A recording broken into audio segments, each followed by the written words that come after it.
In this video, I'm going to be taking a walk around the neighborhood to show you guys what I am seeing around my area, which is probably what most of you are seeing in yours. So let's get out of the weeds.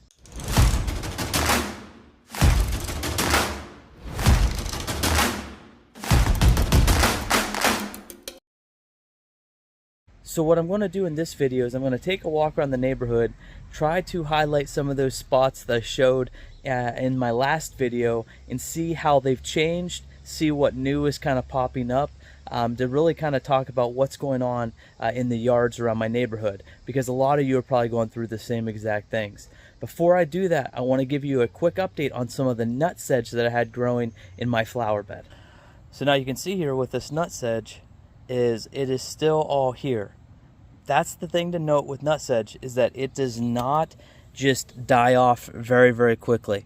It starts to discolor and it takes a while. And so this has been sprayed, it's been about a week since it's been sprayed, and you can see that it's definitely damaged it. It's definitely taken an effect on it, because look at the color, especially if you get down on here. Like, it's definitely working. It's just, it takes a while with nutsedge. So taking a look at my lawn, one thing that I really like to do that I think is a big help, especially in the summer when you're starting to get a lot of heat, is to raise your mower up. If you get down a little bit close, I'm actually cutting my grass at 4 inches, and so it's keeping it pretty long.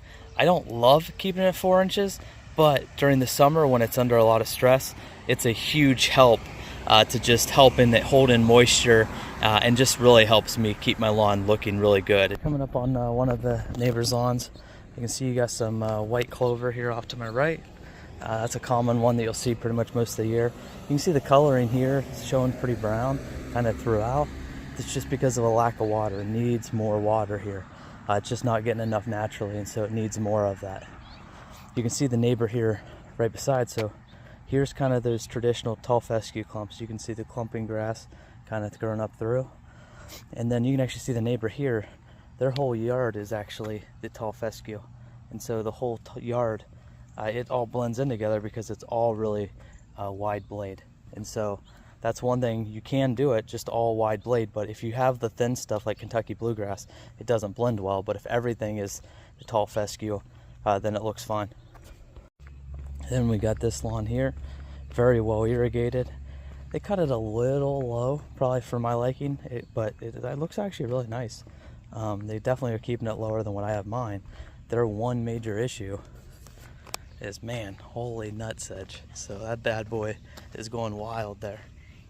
And so right here is kind of what you're going to see with crabgrass kind of sneaking in, mixed in with the good stuff. You can see it all down there. So that's what it's going to look like. And then that's how it kind of spreads out. So now I do want to highlight the beautiful yard of my neighbor. I talked to him before. He says he mows his lawn like every 2 days, so he keeps it nice and short. So he's out here all the time mowing this thing, waters it a lot, and you can just see it, man. Just a nice, beautiful green color.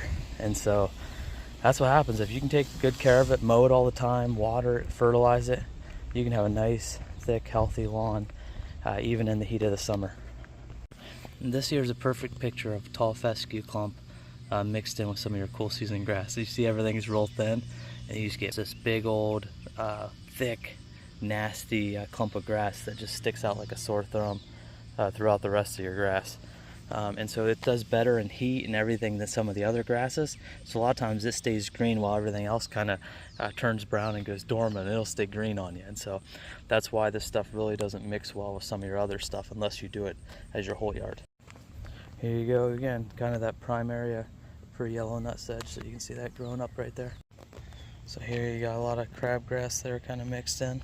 So really, as I took a look kind of around the neighborhood there, a lot of what I'm seeing here is just kind of your typical what you see in summer. You see some lawns that aren't really getting enough irrigation because typically in the summer, a lot of times you're not going to get enough rain help to keep your lawn green in the cool season. And then you also see a lot of your summer weeds with your spurge and crabgrass and nutsedge and some of those that are really a pain for us in summer.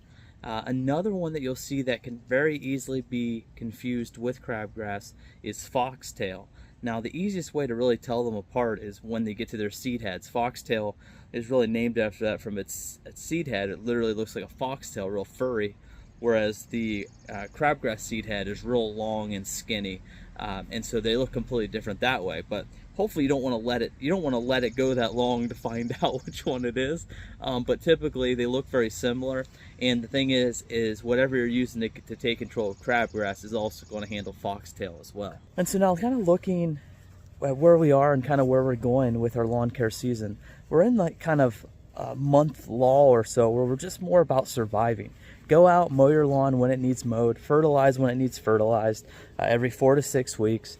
And keep that adequate water on your lawn if you're trying to keep it green all throughout the summer. If you're letting it go dormant, don't fertilize, don't do any of that until we start getting into the fall. Now what's going to happen is this time here is going to feel like nothing's kind of going on. It's just kind of here we are doing our thing, and next thing you know, we're going to be hopping into fall right in the winter, get into our window for grass seeding and doing any kind of renovations that we want to do for our lawn. And so typically when we start getting around Labor Day, so about the second week of September, it's typically about go time for most of us. And it'll be the time where you start getting your aeration done, your overseeding done. And so there's a lot to kind of look forward to. And so don't get too sleepy during this time period, because next thing you know, we'll be right in that window, and it's open and closes very quickly for a lot of us with cool season grass.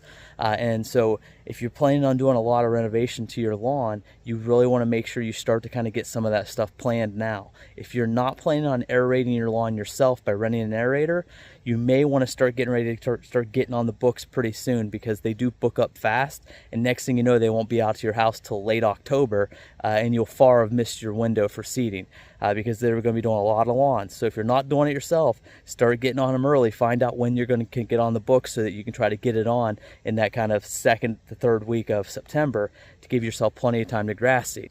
Now, with that being said, one thing you can look forward to on this channel is I'm going to get ready to put out some videos all about grass seed and seeding your lawn.